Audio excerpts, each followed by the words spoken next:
Is it working? Is it working now? Is it working now? What about now? What about now? What about now?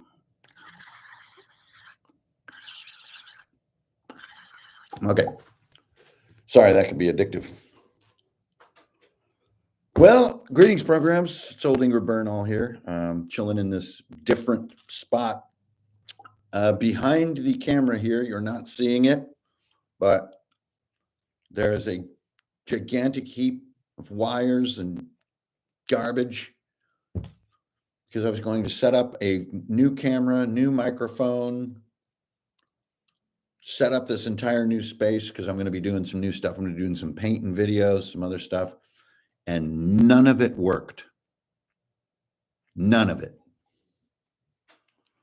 So that's why I've always said YouTubing is not my hobby. My hobby involves dice and paint and people and tables and good times, not this. Oh my God. So I don't know if you can hear me.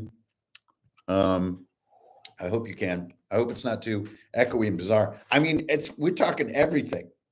All this sweet equipment, high grade goodness.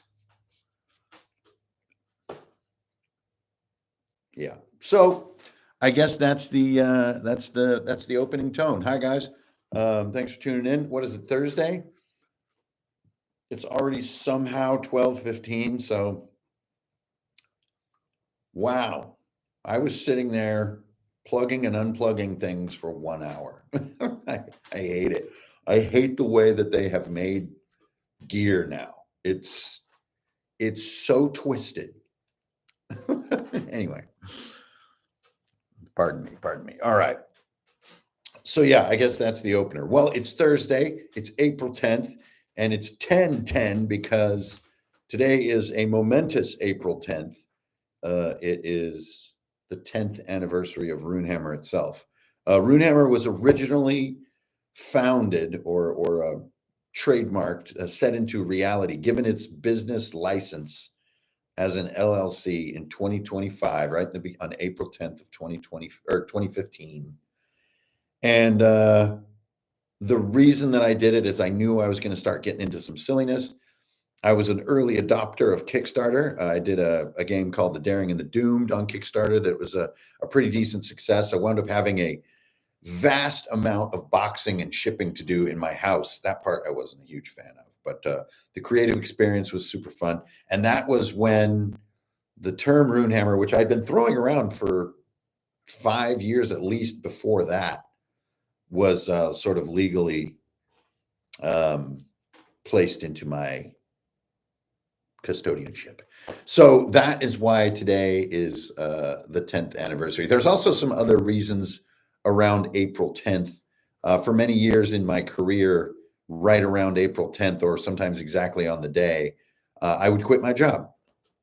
I would quit my job every few years and go find another one and keep seeking new frontiers.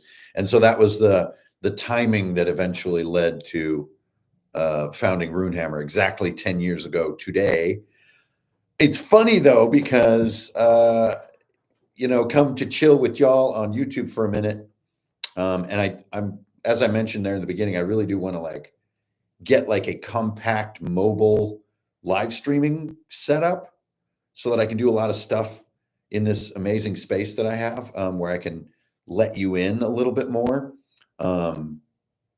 But like an idiot, I thought it would be relatively straightforward and things would just kind of plug in and work. But I see now that I'm going to have to sit with wires and despair for days on end to figure out how to make it all plug together. So something where I could have a little box and you just set your box of wires to the side. You got your laptop and it's good to go. So I hope your signal is loud and proud.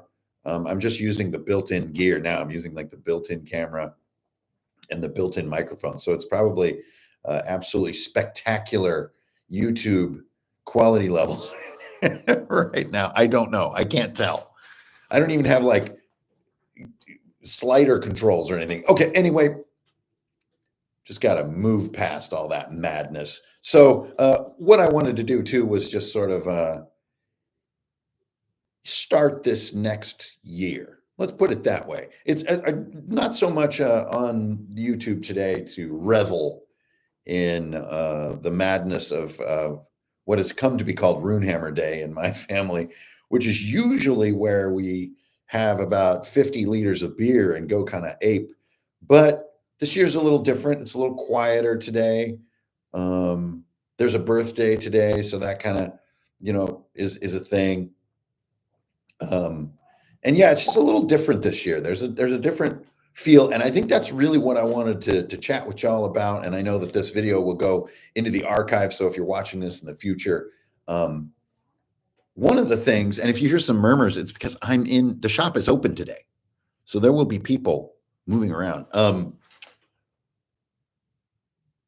Yeah, so I think that what's really interesting that I can offer today is somewhat rare and interesting, which is 10 years of doing this is not terribly common. I don't think it's like hugely uncommon, but to have 10 years straight of continuous, totally independent sort of work in role playing and hobbying and stuff, I don't know. There's got to be some kind of dividend, right? There's got to be some kind of Yoda output to all that. So I wanted to ruminate on that a little bit and maybe try to share something meaningful with all that. Also, just to say, yo, and yes, definitely 10 years on YouTube is 30 human years. That's really a great place to start, JJ. That's awesome. Thank you for that. That's a good alley-oop. Which is the way that things have developed. And I've been pretty outspoken about this, but the way that things have developed, there is a kind of a bit of a soul trading, right? To make these videos and to do this kind of thing. And, if you talk to longtime YouTubers, they are tired. It's a lot of labor for 99% of the aspirants to kind of sort of bounce off of it, right? The selection of the audience or the so-called algorithm for what sort of succeeds and what doesn't, to me, sometimes seems arbitrary. It's not entirely clear. It's a little bit on Instagram, right? Like you're looking at Instagram or something, and some of the most seen things are they don't have a lot of depth to them, and you're a little bit like, why is this being shown to 1 billion people? And it has something to do with psychology and clicking and all this kind of stuff. But regardless of all that, the effect it has is where I think we can all agree. It is a very difficult effect to sort of do the old craft-focused mind that I think a lot of us imagine to be a life well lived, right? It's like kind of do my stuff, do it well, be nice, be a great partner, be a good collaborator, be patient, be hardworking, bring the quality, bring the experience, and you shall persevere, right? But yeah, I mean, in the last 10 years, YouTube has really taught us that there are other factors involved, and there are these sort of exponent factors. It isn't like, oh, your competitor will do a little bit better than you. No, your competitor will do 1,000 times or more better because of these sort of chain reaction type effects. So yeah, it's really curious. I got to say that after 10 years of doing all that I do, which remember, it's not all that visible, because I'm not that sort of driven to be constantly public. A lot of my work I just sort of do for other creators and other publishers and stuff, and either don't take credit or just take a Runehammer credit without my name on there. Kind of like, I don't sign anything that I make and stuff like that. And I kind of like it that way. But doing a lot of that, doing my own stuff. Now I'm also like a purveyor of things, which is kind of the next level. But with all that, I do say that I miss a little bit, if it ever was truly real, a sort of a time of simpler reward for craft, for attention to detail, for perseverance, for longevity, for pedigree, and so on and so forth. You hear about the sort of the master craftsman who does this sort of one job for a long time, and they're masterful with it, and they are rewarded accordingly, right? But we kind of live in a world now where there's this sort of the god that we call viral, and if you don't sort of worship that viral god, you've sort of, I'm sad to say, kind of vanish into obscurity a little bit.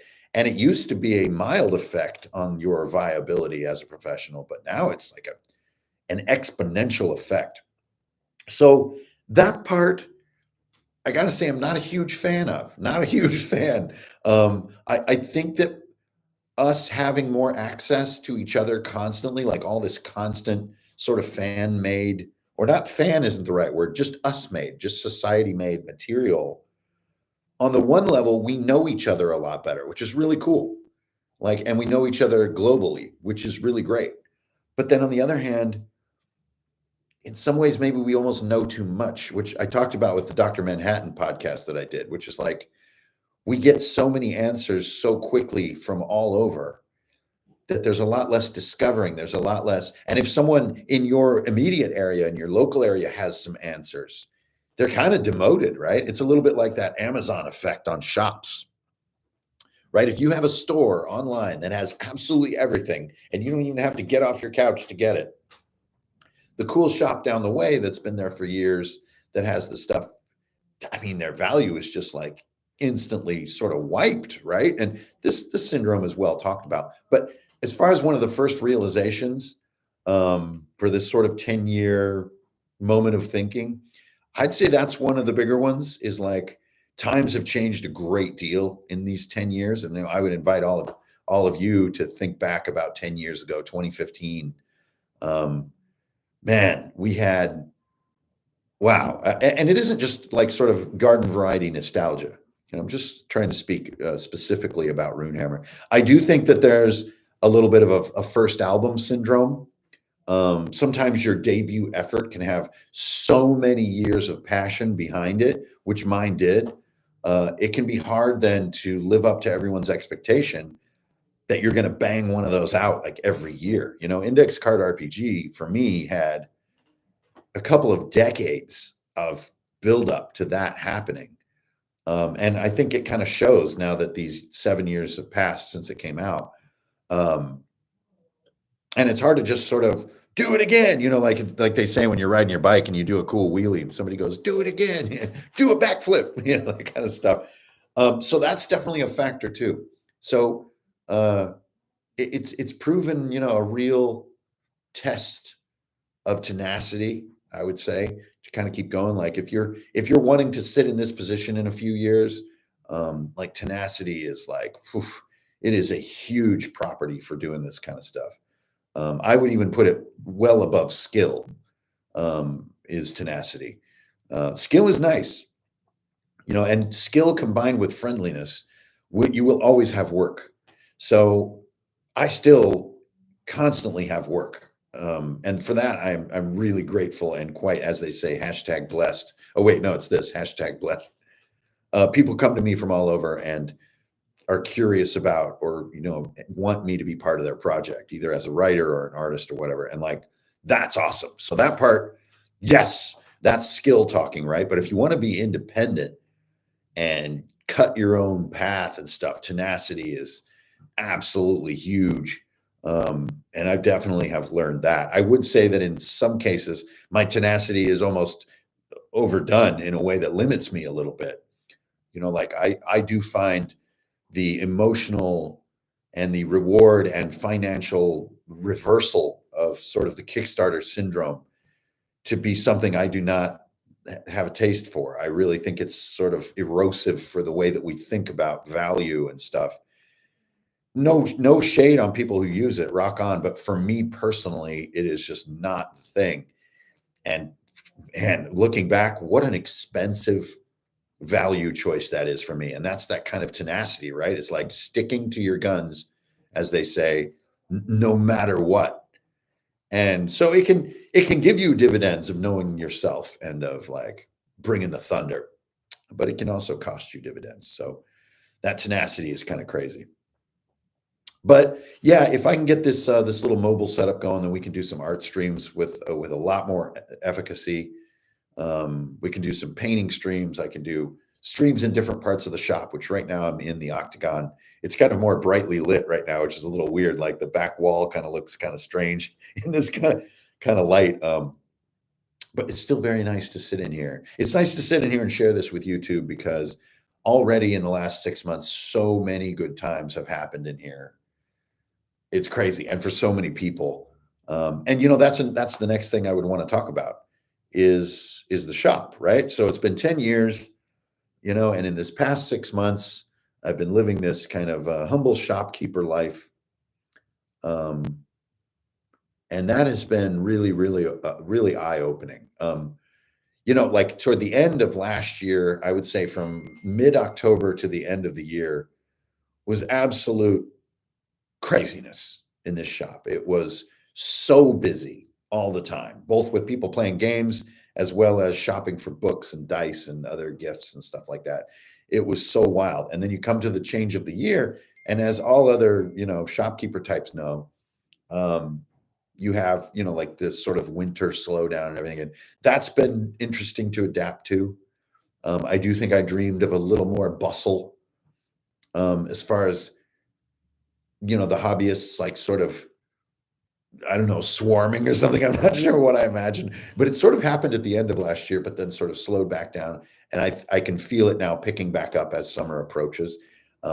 So I look forward to that feeling of bustle. I think that's my dream with this shop, is that fun feeling of like a nexus point for a localized hobby.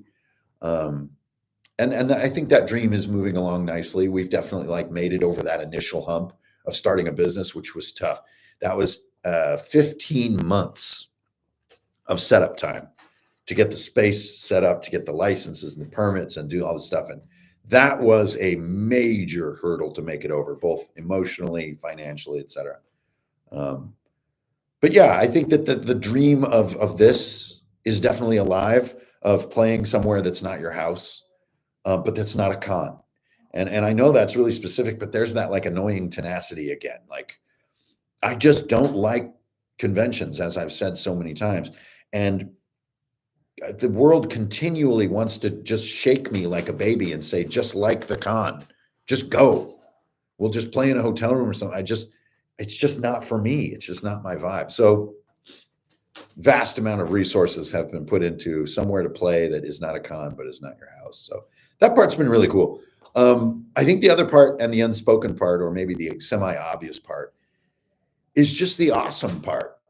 Is like I've been part of so many projects and have been blessed with so many people that have come and gone, and have also had like a profound effect on a lot of people. I get a lot of these kind of crazy emails, from really sincere fans who, really want to thank me for these huge kind of life debt kind of things.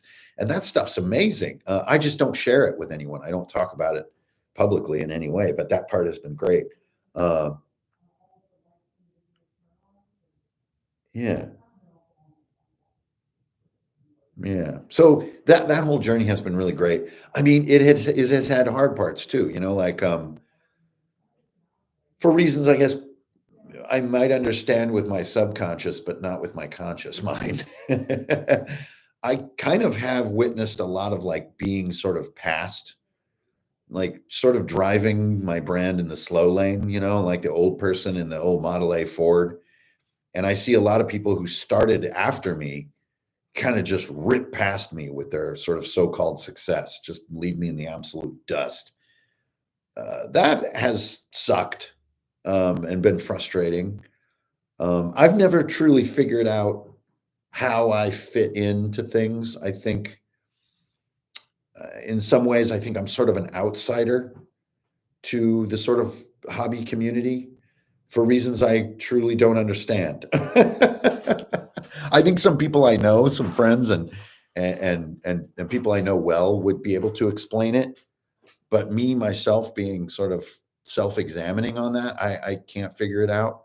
Um, I've been, yeah, I'm just as much here as anyone I know since about 86. I've been going hard. So I don't fully understand sometimes. I'm often sort of mansplained and kind of underestimated too. Like I sort of haven't like been doing this forever and stuff. And it's kind of strange. I don't, maybe I just am like kind of chill and shruggy and I kind of invite that kind of, I don't know. But either way, as part of the 10-year journey, that has been somewhat difficult, a little bit of a soul challenge, I must say. Um, But on the other side, I have kind of done things my way. I've kind of been me the whole way and not really ever traded that for notoriety or visibility or anything like that. And it's probably expensive.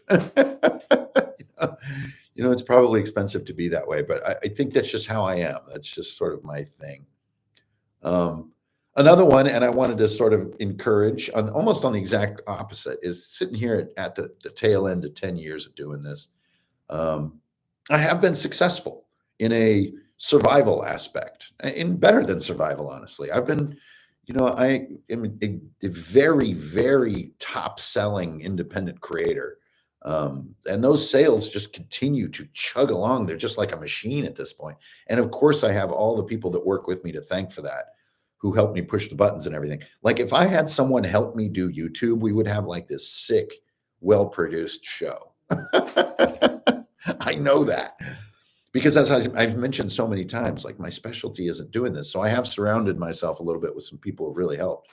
Um, and that has absolutely worked. It is a totally viable way to make a living in this crazy world.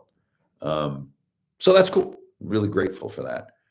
The other thing I think maybe that I would say for like the 10-year is, and maybe this is the final one, then I'll open it up for some questions, but is,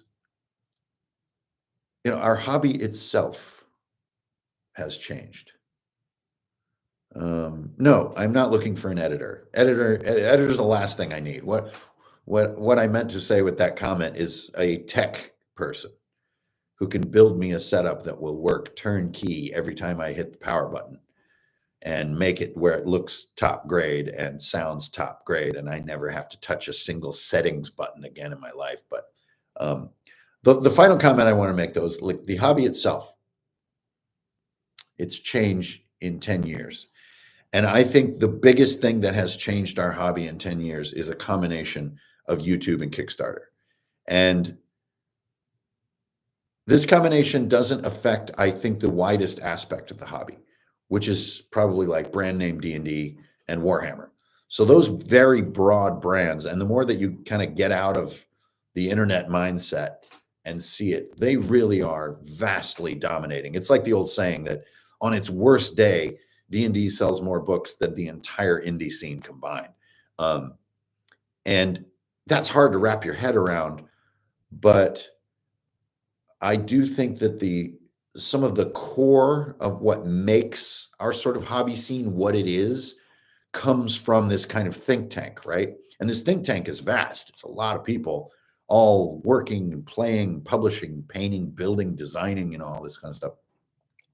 And a great deal of, I think, that think tank is engaged with the YouTube and sort of Kickstarter kind of trends and stuff. So whether or not the widest aspect of the hobby knows about all this stuff, because I'll tell you, as someone who owns a shop, almost nobody knows anything about like role playing on YouTube. Like it is extremely niche.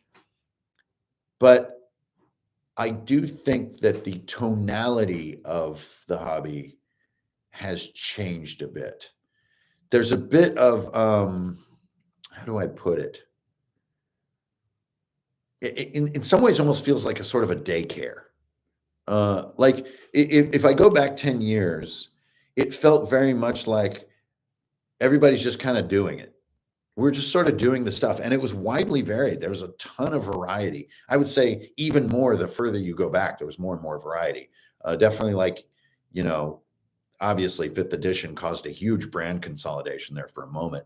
And some people would consider the lack of popularity of fourth edition, which is still up for debate, caused some brand consolidation when 5e released, all this stuff. It's all kind of well-worn path I don't need to talk about. But fast forward 10 years, and I think there's a lot of like muling. There's a lot of squealing about what we shouldn't play, what's best, what's worst, what's cool and new, what's old. Are they the opposites of what you say? Like, what's a scandal and what's not? Who's a dweeb in the sense of interior to the hobby and who's like on the cool, edgy part, and they've like reversed. And there's just a lot of squealing about it. And that part is extremely weird, I gotta say. And if you can capitalize on that squealing, I'll tell you, it's a very lucrative business right now. But to me, that squealing was all but absent 10 years ago. I felt that the role playing community at large, mini painting, everything, had a unified feel. We were kind of all nerds together with it. And even more, if you go back a little further, if you go back to the early 90s, when it was definitely not cool to be doing, even comic books and stuff were really not that cool to be into, much less D&D and everything. There was a kind of a unity in being a nerd like that. There was a solidarity. And I feel that maybe just because of scale, or because of the tone, or because of how YouTube rewards this kind of squealing kind of messaging, it rewards that. So it perpetuates and grows and spreads. It's kind of strange. It's kind of strange. Yeah. And not a huge fan, as I mentioned. So I really do like that feeling of all role players being really unified.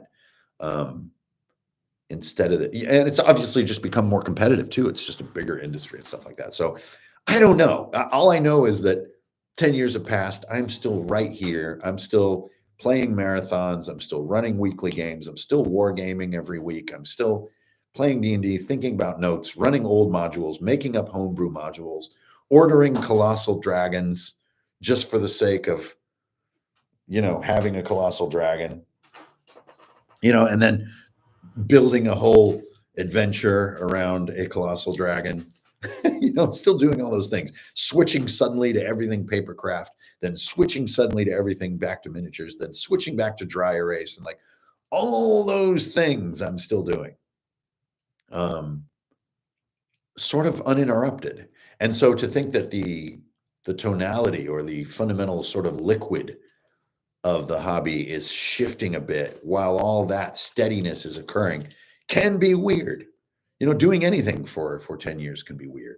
But yeah, it's still cool to sit at the end of a 10-year reign, as it were. If I were to blow it up a little bit, I would call it a reign. And I am privileged to say that I am mentioned in the sort of the circles of what is going on about thinking ahead in this hobby and stuff like that. I'm very privileged with that. So it is cool. It is cool. 10 years, fuck yeah. And there's one last thing I want to say. Yeah, this is the Bumwires. What's up? It's been 10 years. Yeah. The last thing I want to say, which is a bit of a forehead slapper, face palm, unbelievable. So you guys know that I'm absolutely a huge kind of fanboy for D&D 5.5. I can't even fully explain it. I just love it. I know everybody's got all this poop in their pants about OGL and the stupid Pinkerton story and all this stuff, and everybody villainizing companies that change staffing now and again, and like not really knowing what it's like to work at one of those companies, and just all this BS. But I am such a fan of WotC D&D right now. I'm just, hey, there it is. And so I'm following it and I'm interested in it. I'm kind of, what are they doing now? Who's going to write this and who's going to do that? Anyway, so I'm looking around 2 days ago, I think it was, and I just saw the pre-order announcement for Dragon Delves, and it was the absolute forehead slapping face palm of a lifetime. So as many of you know, Crown and Skull 2, my second Crown and Skull book, which was a huge labor to deliver in a year, but had more like 2 years of work in it, was a book of Dragon Delves. I mean, that's exactly what Crown Volume 2 is. It's like short adventures, each with a dungeon that involves a dragon, whether you help the dragon, you work with them, or you just battle them, or you try to resurrect them, or bind them or whatever. There's many variations. That's what that was. And I was like, this is such a, man, this is a great, this is overdue book. It's great. And then, man, 2 months later, Wizards reveals that they're going to do the same exact book concept. And hey, don't get me wrong, the timelines are too close. There's nothing nefarious going on here. It's just minds thinking alike. But man, what a facepalm. And that's kind of my 10-year thing, right? It's a bit of getting a Boston cream pie in the face for your 10th birthday. So, wow. So anyway, with that, let's open it up. This is especially small today. You don't even know what I'm pointing at. The comments section. So put a question in all caps before your question so I can see it. And then I'll lean in like an old man, like this, be like, what in the world am I reading? Path less traveled. What overcomes or learnings from that have been encouraging to you?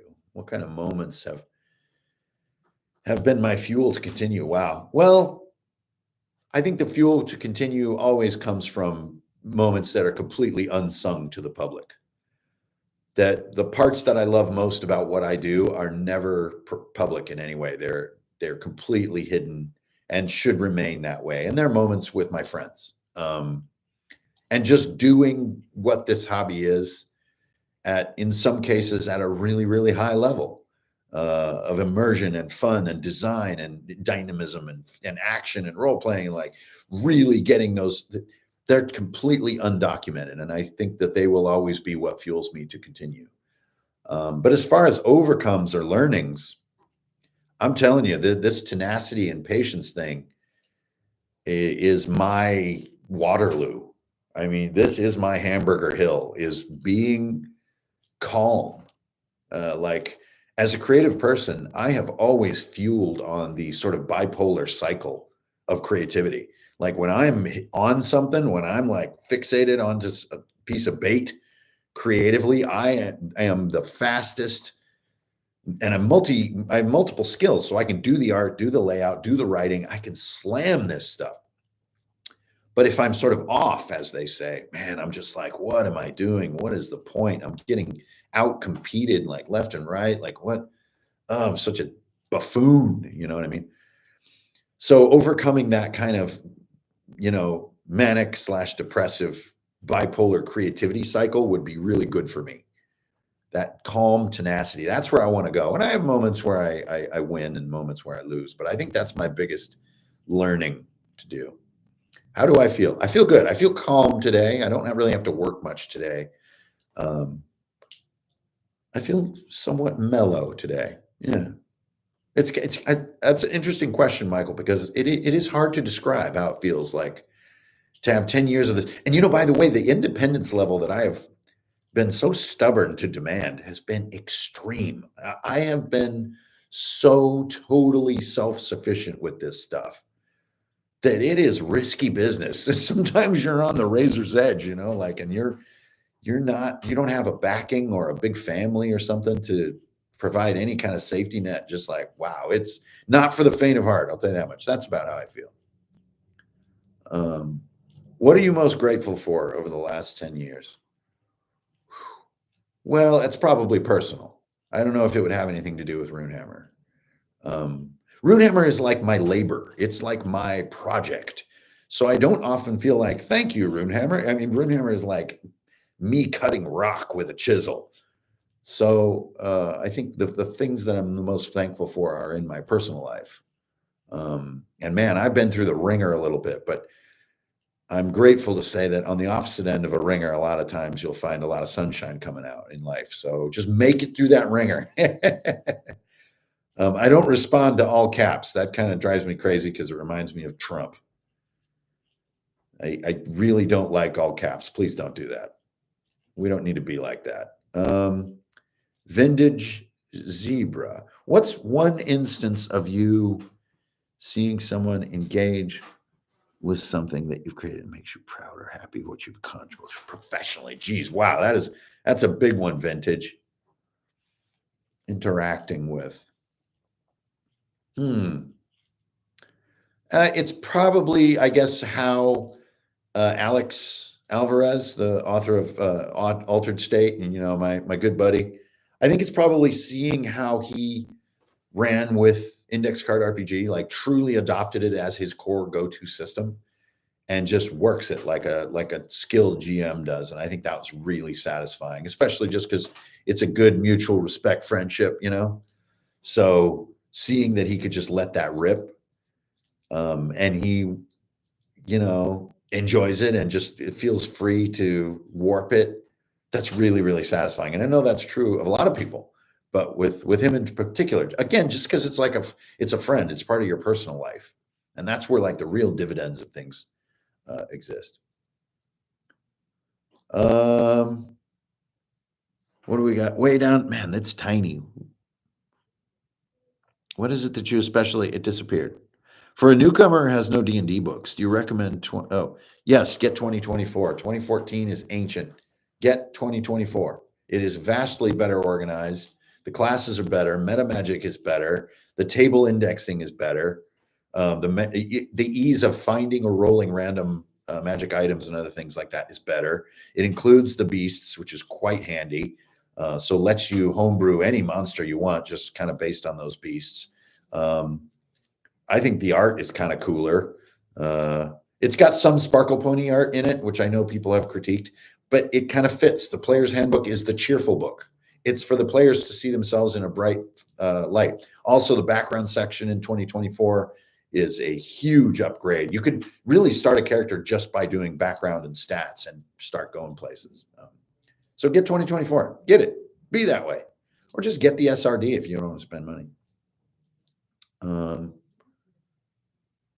Also, man, newcomer, what a wonderful place to be in. What is it that drew you to 5.5 from other systems like OSE, Shadow Dark with fewer rules? For one thing, we've been playing OSE and Shadow Dark and ICRPG. ICRPG and Shadow Dark are really almost the same design. Playing that for years, I say. And also, I don't know what is up with people's fickle loyalty or whatever, but I have played every single edition of D&D, and I do not plan on missing this one. So I was super psyched when it came out. I don't know what all this squealing is about, but I know that's an unpopular opinion that I have, but I just don't care. I really like it. I think the Monster Manual is the absolute bomb. I know that Dan doesn't like how they did alphabetical on the dragons rather than all of them being under D, but I love it because my brain works that way. I really like the new Monster Manual a ton. I've been having such a good time playing out of it because, to be totally honest, I don't play out of the Player's Handbook or the DMG very much. I have to have them because I've always had them, but the Monster Manual is the one that just sits in my backpack and comes to the session, and the page is marked, and we open to that page, and that means this shit is about to light up, and here we go, and I'm going to read the entries and blah, blah, blah. Yo, Tim, what up? I took the dive into 3D resin printing this year. Well, better than 2D resin. When can I buy some Runehammer designed STLs? It's not an area that I have the time or necessarily the willpower to get into. Remember, I spent 20 some years working in the video game industry doing 3D models and doing all this kind of stuff. And there's so many amazing modelers out there. It's just, I don't see myself sitting in front of a computer like busting my chops to get back into 3D modeling. I'm sorry. I would love to. I do think I have a very unique style, but I just don't see it. I don't think mankind is meant to work on computers your entire life. I don't think it's good. And I've been working on computers since there were computers. I got like a Commodore. Oh man, I had the Famicom, like I had the TI-99. I look forward to the day that there's less computers going on and that I'm really living an analog life. So I hate to give you that answer, but it is an honest one. I feel like lots of your projects involve some kind of world. Well, yeah, I mean, it's role play. Do you often go back to some of those previous, or would you like to? Yeah, I mean, I go back. We went back to Greyhawk. I played in Greyhawk for years back in the day, and we've returned to Greyhawk, and it's great. The North Holds is technically part of Greyhawk. It's north of Greyhawk. But Warp Shell, Atria, Alfheim, I played in there so much. Maybe they're just dormant for now, and I'll go back. But yeah, I move around a lot. Yeah, but making and exploring worlds is part of the fun, right? So you don't necessarily just want to be in the same one year after year after year after year. Will you do more terrain build videos? Yeah, sure, definitely. Yeah, I plan on doing a lot more of that kind of stuff. Again, like analog things. As long as I can get this ridiculous set of wires and cameras and microphones where it's simple to use, then yeah, I can do all kinds of cool videos. That's kind of the plan. What's the hardest part about running your brick and mortar shop? I'll tell you what the hardest part is. That's an easy answer, my man. Showing up at the same location at the same time every day is insane. I know people with jobs be doing this stuff. Y'all crazy. You know what I'm saying? Like, for years and years, I would just, now don't get me wrong, I was working hard for years and years, but I was going to different places and working in different locations at different times all the time. I was all over the place. So to just come in again and again and again, wow, it is a mind bender for me. It's really been a tough adjustment. Did I hear correctly that you're getting into making dungeon synth? Well, I have 2 full albums on Spotify, which have been very well received. So I'm years into making dungeon synth. I also made all the Viking Death Squad music. I also did, I think, about a dozen live sets using PAs and synthesizers. Yeah, I wouldn't say getting into it. I've been doing it for quite some time, a long time, more than 5 years. Did I correctly? Oh wait, would you ever revisit Rangers of Nemedia? I probably not. No, that's an extremely specific thing. With so many new things await, I don't think I would really go back.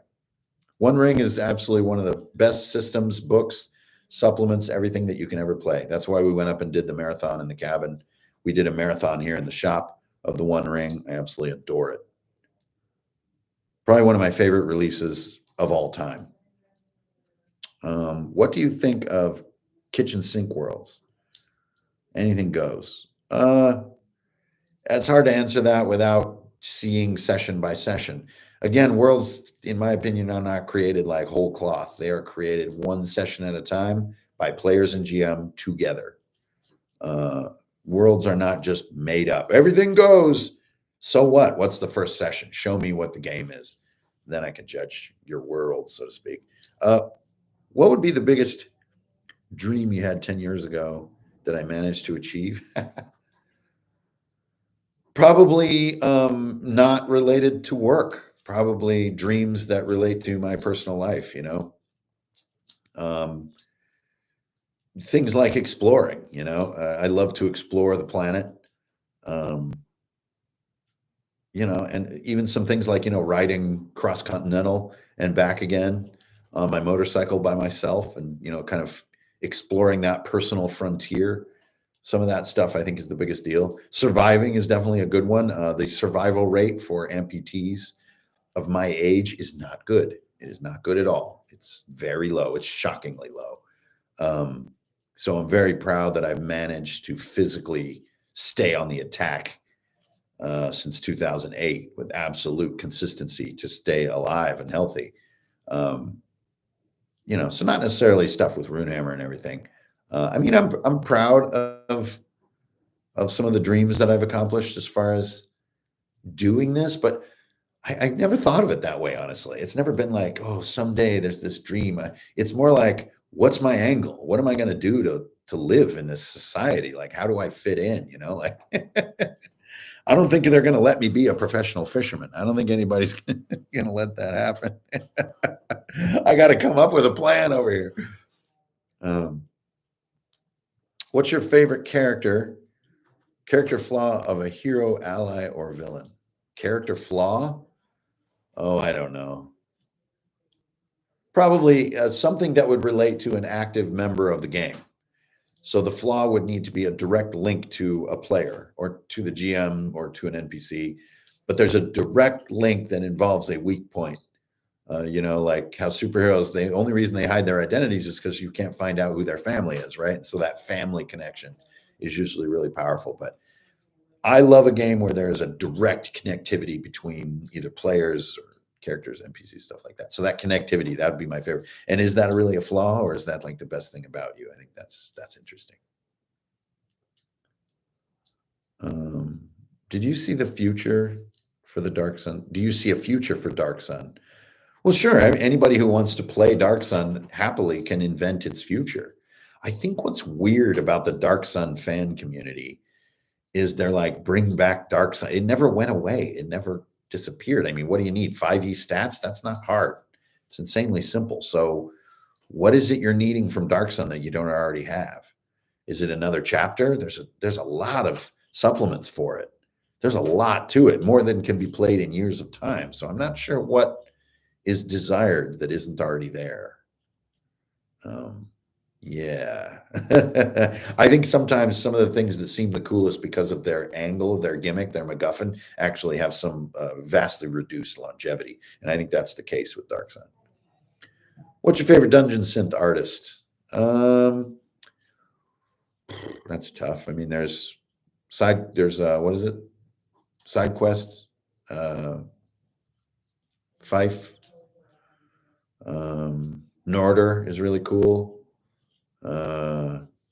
Hovercraft, all of the sort of Viking ambient stuff, ambient realms, the cryo chamber, they're super cool. Hell, I don't know. It's a vast and fun landscape. I would also consider Sun O is really handy for dungeon synth like session music. It's really cool.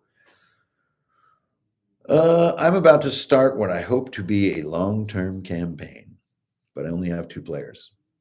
There's no long-term campaign. It doesn't exist. There's no such thing. If you have 2 players, sit down, make the best session you can with 2 players. Don't think about a single other factor. There is no other factor. It's all just vapor. Play with those 2 players, build a foundation, make it awesome, make it fun. What makes a small campaign feasible? Nothing. Do 1 session. Just play with the people that are in front of you. And when it presents itself, another friend will want in because they hear how cool your game is. Just make your game cool. Don't worry about the concept of a campaign. It's the biggest myth ever in this hobby. It's like, ooh, we're going to do a campaign. No, show me a session. I even see it here in the shop. People be like, I'm going to do a 10-session campaign in the Octagon, and they never do the first session because the scheduling. Excuse me. All right. Couple more here, and I think I'll be out of time pretty soon. What's been the most unusual game you've played in the last few years? There's another one. Good golly. Sorry about that. The most unusual game in the last 10 years. You ever notice how like actors never sneeze? Isn't that weird? Most unusual game in the last several years. Maybe Dread. Yeah, maybe Dread. Maybe the LARP we did at Sacred Vice. That was highly unusual. I mean, it's kind of my brainchild, but it was highly unusual. Yeah, I think maybe that one. Or the Lords of Anlor, which we did at Green Dragon Fest last year. I don't know what I breathed in, but I sure sneezed it out. I'll tell you that much. Hey, what up, my man? What's up, D? What is the ale of choice on this glorious day? I'm going to take my mother-in-law out tonight, so it will be all of them. We will have cocktails, and we will have beers, and there will be great revelry, and we will eat river prawns.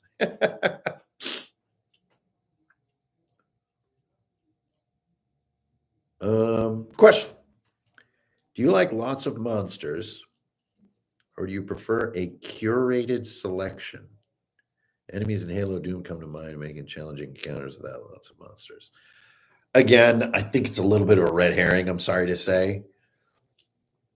What do you need for your session? That's the only question that matters. I don't I don't know how to overstate it.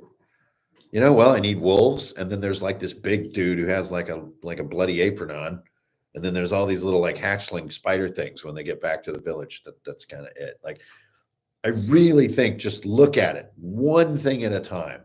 And then after years, you can look back and say, wow, I sure have deployed a lot of monsters, but not really placing a value on lots of monsters. That just happened on accident because you're trying to follow your nose or follow your players and stuff like that. How do you like ending campaigns? How do I like it? Like, I assume you mean how do I like to do it? It entirely depends on the content of the campaign and the timing. So let's just go with anecdotes, right? Let's go with what just happened rather than, theorize. So I just ended a 20 session campaign with my Sparrows Guild group. And with that ending, I basically put them, they had earned the right to take the Trial of Ascension, which we called the Troll's Gift. The ruling class in their world had ability to shapeshift back and forth to troll form. And actually, trolls were the most noble form of creature in their world. And so if you had the Troll's Gift, if you could shapeshift, you were part of the royal line and the ruling class. Before you can receive the Troll's Gift, you must complete all these great deeds. And then when you're selected, you get to face the trials. So the final session was the trials, and I just had a pit, a really cool piece of terrain, which was just a pit to roll dice in. There were no miniatures. You can't use any equipment. You can't use any skills. You can't do any of it. All you can do is roll dice. And rolling your D20, if you get a 20, there are going to be 6 rolls. If you get a 20, then you're clear. You kind of have immunity, like on Survivor. And you will also generate a hero coin at the beginning of every turn. If you can't get a 20 in each of 6 rounds, you will instantly lose unless you eventually get a 20. So the value of the hero coins, which lets you re-roll, becomes paramount. And since there's always going to be a few members, there were 7 players who aren't going to be able to get the 20, the value of the hero coins needs to be judiciously spent by those who are generating them. So it becomes a social game of who am I going to invest these coins in? Because I'm sorry, my bro, but you're a lost cause. And that down on that last round, on the 6th round, becomes quite a game where they are sort of Hunger Gamesing each other, deciding who will be in the ruling class. I've only got 2 coins here. Who do I think is going to be able to roll this 20, or I'm just going to waste these coins and so on. So we actually had 3 of 7 not reach Ascension. And the ending of the campaign is, of course, those who reached Ascension were lifted, up to rulership. But those who didn't were seen riding off into the woods on crocodiles, crocodile riders. And that was the end. That was the end of our campaign. So I don't think there's a way to really say, oh, this is how you should end a campaign. I think you gotta work it in the moment, and you have to feel it and let the suggestions come to you and let the input come to you, but also have your own ideas and let them merge and be in the moment, be engaged with the moment, and don't worry about like, how do I want this to end, or what's the big ending? I didn't have any idea, really. I had a little bit of an idea of the mechanical design of the ending, but you don't really know how players are going to react, and you want to give them that agency. So that would be my answer. I know that was a lot.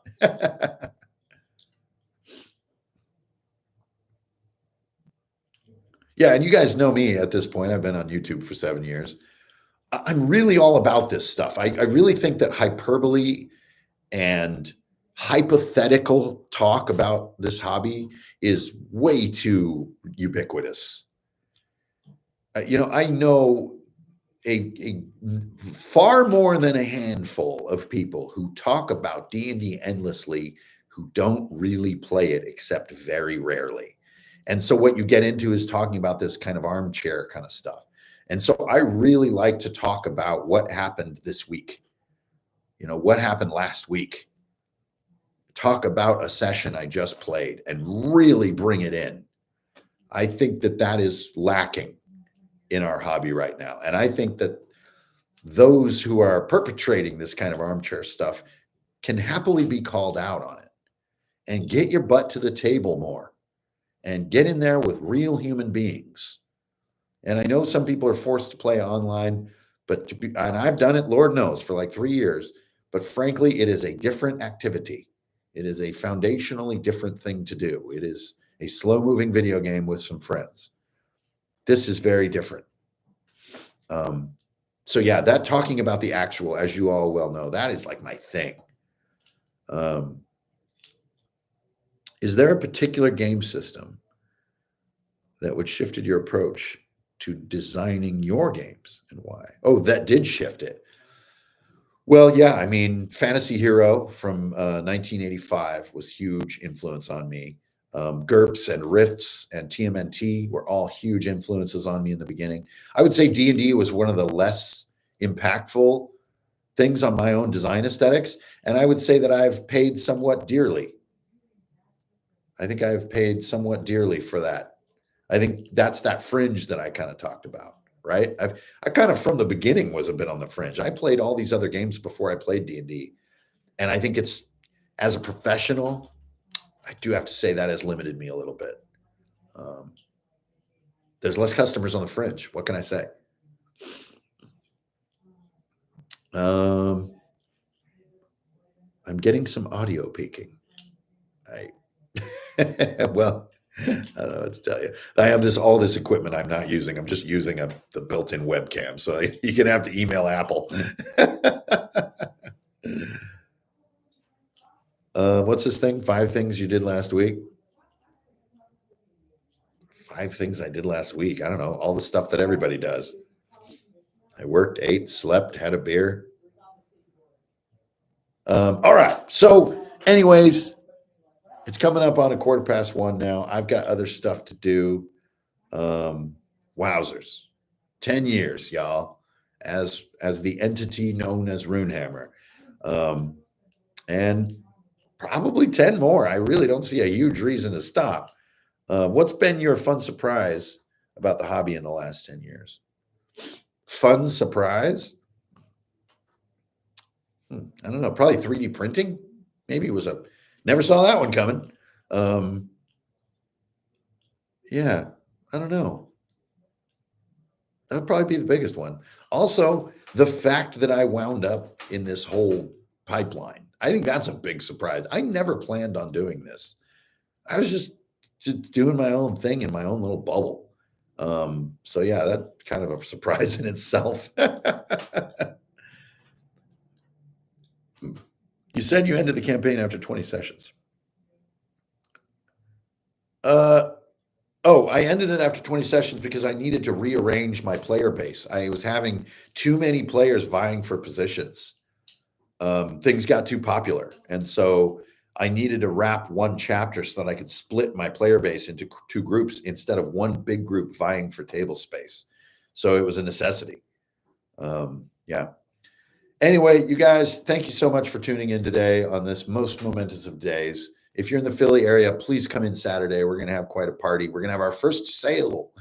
We're actually going to have a sale, which is so silly, but it'll be also awesome. If you're the deals are ridiculous because we're going to try to kind of clean out the cobwebs and redo some stuff and have a good time with it. So Saturday will be a really good time. Otherwise, I'll see you guys right here on YouTube. I will get my tech all figured out. And I ain't going anywhere. I know that there's a lot for you to spend your time on nowadays, especially here on the old tubes. So I appreciate y'all tuning in. And I appreciate y'all's support of all my craziness over the years, whether it be on Patreon or getting my books or just hanging out saying hi or getting a set of Runehammer dice, whatever it is. That's what's made this day possible at all, is the fact that people like you roll up and keep, throwing down. So that's what I'm going to go do today. So thanks, y'all. I will see you on the internet. And next time, who knows what is in store. Until then, here's to 10 more years. Keep it real. Don't steal. You're going to need this. I've been fiddling with it this whole time. I'll see you around, y'all. Peace. I'm out.